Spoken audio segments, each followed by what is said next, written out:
Sleeping beauty. एक खुशहाल राज्य में एक राजा और रानी रहा करते थे। सारी खुशियां होने के बावजूद वे दुखी थे, क्योंकि विवाह को वर्षों बीत जाने बाद भी उनकी कोई संतान नहीं थी। वे हर समय भगवान से प्रार्थना करते कि उन्हें संतान प्राप्ति हो जाए।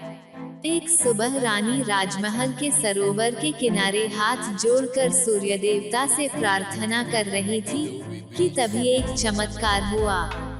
सूर्य की उजली किरण सरोवर के किनारे रखे पत्थर पर पड़ी और वो पत्थर एक मेढक में परिवर्तित हो गया। मेढक ने भविष्यवाणी की कि 1 वर्ष के भीतर रानी एक बच्ची को जन्म देनी और ठीक वैसा ही हुआ। 1 वर्ष बाद रानी ने एक खूबसूरत बच्ची को जन्म दिया। उस बच्ची के मुख पर सूर्य की किरणों सी चमक थी। उसका नाम रोजामंड रखा गया।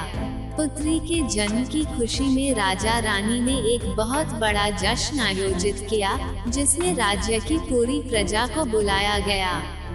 राज्य के बाहरी छोर पर स्थित सुनहरे वन में 13 परियां रहा करती थी।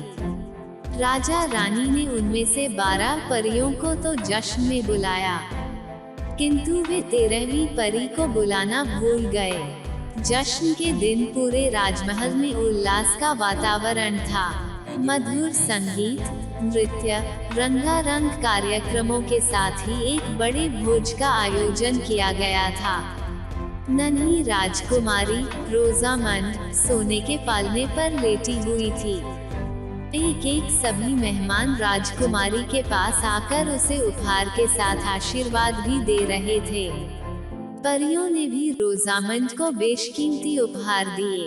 उपहारों के साथ ही उन्होंने कई आशीर्वाद भी रोजामंड को दिए। किसी ने उसे सुंदरता का तो किसी ने दयालुता का आशीर्वाद दिया। किसी ने अपार धन का तो किसी ने सुंदर मन का आशीर्वाद दिया। यह सिलसिला 11वीं परी तक चला। 12वीं परी के आशीर्वाद देने के पहले ही 13वीं परी वहां आ गई। वो जश्न में न बुलाए जाने के कारण बहुत क्रोधित थी। उसने रोजामंड को श्राप दे दिया कि अपने 16वें जन्मदिन के दिन उसे एक सुई चुभेगी और वह मर जाएगी। श्राप देकर 13वीं परी वहां से चली गई। जश्न में उपस्थित सभी लोग अवाक रह गए। राजा रानी बहुत दुखी थी। वे परियों से प्रार्थना करने लगे कि किसी तरह रोजामंड को दिए गए श्राप को समाप्त कर दें, किंतु यह संभव नहीं था। परियों ने बताया कि किसी भी श्राप को समाप्त नहीं किया जा सकता। यह सुनकर रानी विलाप करने लगी। 12वीं परी का आशीर्वाद शेष था। रानी को विलाप करता देख वह बोली, 13वीं परी का श्राप समाप्त तो नहीं किया जा सकता, किंतु मैं अपने आशीर्वाद से उसे कम कर सकती हूँ। उसने रोजामंड को आशीर्वाद दिया कि अपने 16वें जन्मदिन पर सुई चुभने पर वह मरेगी नहीं, बल्कि 100 वर्षों के लिए गहरी नींद में सो जाएगी। यह सुनकर राजा रानी का दुख कुछ कम अवश्य हुआ। उन्होंने 12वीं परी को धन्यवाद दिया। राजा रानी की इच्छा रोजामंड का विवाह देखने की थी। वे परियों से बोले, आपने 13वीं परी का श्राप कम कर दिया। इस बात की हमें बेहद खुशी है, किंतु दुख ये है कि हम लोग रोजामंड का विवाह नहीं देख पाएंगे। जब 100 वर्षों एक बाद वह सोकर उठेगी, तब तक हम मर चुके होंगे। तब 12वीं परी बोली, जैसे ही रोजामंड 100 वर्षों के लिए सोएगी, राजा रानी सहित पूरी प्रजा भी सो जाएगी। रोजामंड के जागने पर ही सब जागेंगे और रोजामंड नींद से तब जागेगी जब एक सच्चा प्यार करने वाला राजकुमार उसे चूम लेगा। इसके बाद सभी परियां राजमहल से चली गई। परियों के जाने के बाद राजा रानी ने सेवकों से कहकर राजमहल के सारे चरखे और सुइयां नष्ट करवा दी।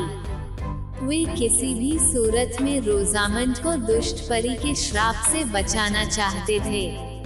दिन बीतने लगे और रोजामंड बड़ी होने लगी। वो बहुत सुंदर और दयालु होने के साथ ही बुद्धिमान भी थी। समस्त प्रजा उससे बहुत प्रेम करती थी।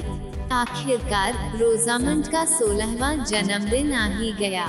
राजा रानी ने इस अवसर को धूमधाम से मनाने के लिए शाम को एक बड़े जश्न और भोज का आयोजन किया था।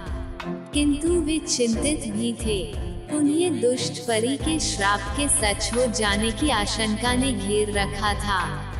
किंतु पूरा दिन बीत जाने के बाद भी कुछ नहीं हुआ। शाम को एक सेवक रानी के पिता का पत्र लेकर आया, जिसमें लिखा था कि रानी के पिता की तबीयत बहुत खराब है। राजा रानी तुरंत रानी के पिता से मिलने निकल पड़े। राजमहल से जाने के पहले उन्होंने अपनी विश्वासपात्र